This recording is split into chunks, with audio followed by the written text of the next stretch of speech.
The 7th century, a time not just of kings and conquests, but of profound spiritual awakening that would forever change the face of the globe. Forget what you think you know about dusty history books. This was a century of fire, faith, and the forging of new worlds, a period of intense religious transformation that didn't just challenge empires, it built new ones from the ground up. Get ready, because we're about to journey back to one of the most pivotal moments in human history, where ideas were as powerful as armies, and the map of the world was being redrawn before people's very eyes. Imagine the vast, arid landscapes of the Arabian Peninsula.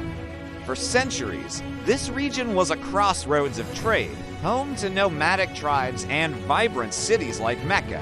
It was a world of polytheistic beliefs, with countless deities and idols.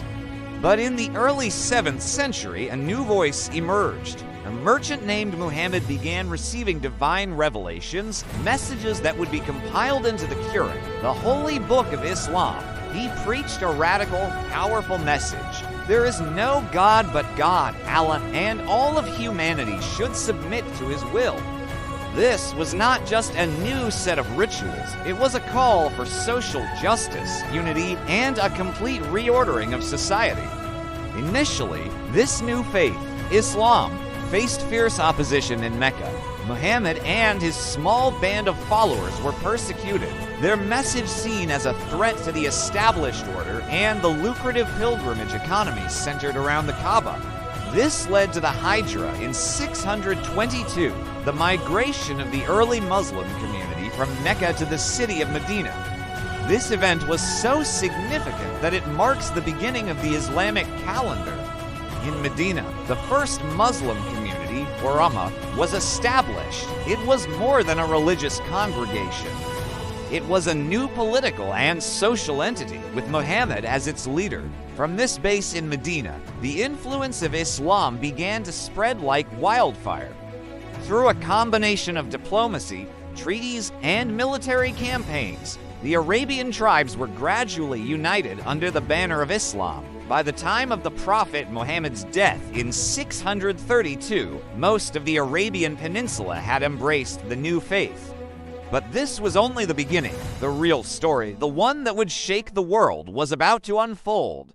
Following the Prophet's death, his successors, known as the Caliphs, took up the mantle of leadership. The first four, the Rashidun or rightly guided Caliphs, initiated a period of staggering expansion. Fueled by a fervent belief in their divine mission and a remarkable military prowess, the Arab armies swept out of the peninsula. They were a force unlike any the world had seen. They were highly mobile, accustomed to harsh conditions, and unified by a powerful ideology that promised victory in this life and paradise in the next. Their timing was impeccable. The two dominant superpowers of the age, the Byzantine Empire, the successor to Rome in the east, and the Sassanid Persian Empire, were utterly exhausted. They had just concluded a decades-long war that had drained their treasuries, decimated their armies, and left their populations demoralized. They were ripe for the taking. The Arab conquests were astonishingly swift. In a matter of years, they shattered the mighty Sassanid Empire. The legendary Persian dynasty that had rivaled Rome for centuries simply ceased to exist. Its territories, including modern-day Iraq and Iran, were absorbed into the burgeoning Islamic Caliphate. The Byzantine Empire fared little better. They lost their richest provinces, Syria, Palestine, and Egypt, the very heartlands of early Christianity. The holy city of Jerusalem, a site sacred to Jews and Christians, fell to the Caliph Umar in 637. The expansion didn't stop there. The wave of conquest rolled westward across North Africa, a region that had been Roman for centuries. Cities like Alexandria, a jewel of classical learning, and Carthage, the ancient rival of Rome, fell under Muslim rule. By the end of the 7th century, the Islamic armies had reached the Atlantic coast. Then, in the early 8th century, they crossed the Strait of Gibraltar into Spain, beginning a new chapter of Islamic history in Europe. In just a few decades, an empire had been forged that stretched from the borders of India and China in the east to the Iberian Peninsula in the west. It was one of the largest and most rapid military and political expansions in all of history. So how did the Christian world, which had dominated the Mediterranean for centuries, react to this sudden and dramatic new reality? For the Byzantine Empire, it was a cataclysm. They went from being the undisputed superpower of the region to fighting for their very survival. The loss of Egypt and Syria was a devastating blow, not just militarily, but economically and spiritually. These were not just provinces, they were the breadbasket of the empire and the cradle of Christian theology. The Byzantines were forced onto a permanent defensive footing, their capital, Constantinople, now the last great Christian bulwark in the East. This constant state of war would define Byzantine identity for the next 800 years. In the West, the reaction was more muted at first. Western Europe, following the collapse of the Roman Empire, was a patchwork of fragmented barbarian kingdoms. News from the East was slow to travel and often poorly understood. For the papacy in Rome, the rise of Islam was initially seen through the lens of their rivalry with the Byzantine Patriarch in Constantinople. Some in Rome even saw the Arab conquests as a form of divine punishment against the Eastern Christians for their perceived heresies. However, as Islamic power crept closer, crossing into Spain and raiding the coasts of Italy and France, the reality of this new power began to sink in. The idea of Christendom as a unified entity facing a common external foe started to take shape, a concept that would later fuel the Crusades. This period also saw the growing division between Western, Latin-speaking Christianity and Eastern, Greek-speaking Christianity. While they both faced the same external pressure, their responses and theological developments began to diverge more sharply. The loss of the patriarchates of Antioch, Jerusalem, and Alexandria to Muslim rule meant that Rome and Constantinople were left as the two main centers of Christian authority, setting the stage for their eventual Great Schism.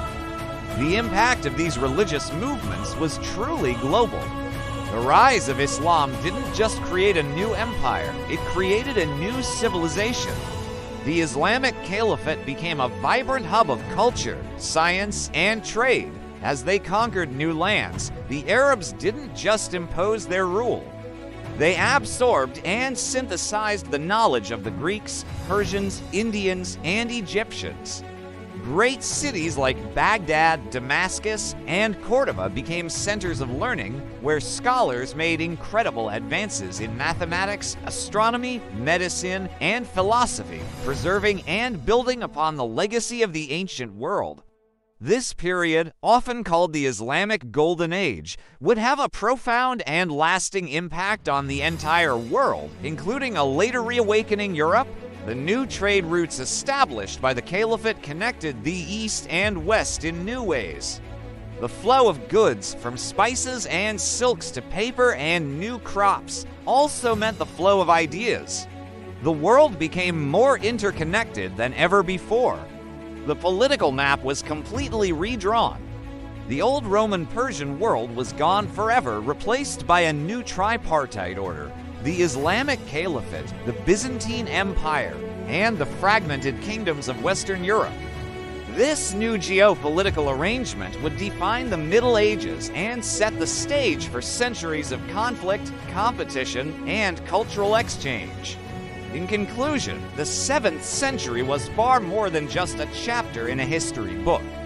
It was a crucible of faith that forged new empires and new identities.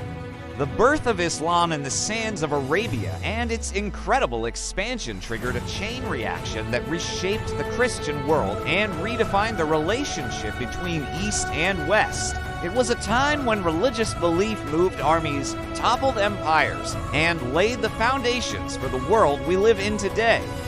The echoes of the 7th century are all around us, in our religions, our languages, our politics, and our shared cultural heritage. Understanding this pivotal century is essential to understanding the story of us. Thank you so much for watching. If you found this journey into the past as fascinating as I do, please hit that like button and subscribe for more deep dives into the moments that shaped our world. Let me know in the comments what historical period you'd like to explore next. Until then, stay curious.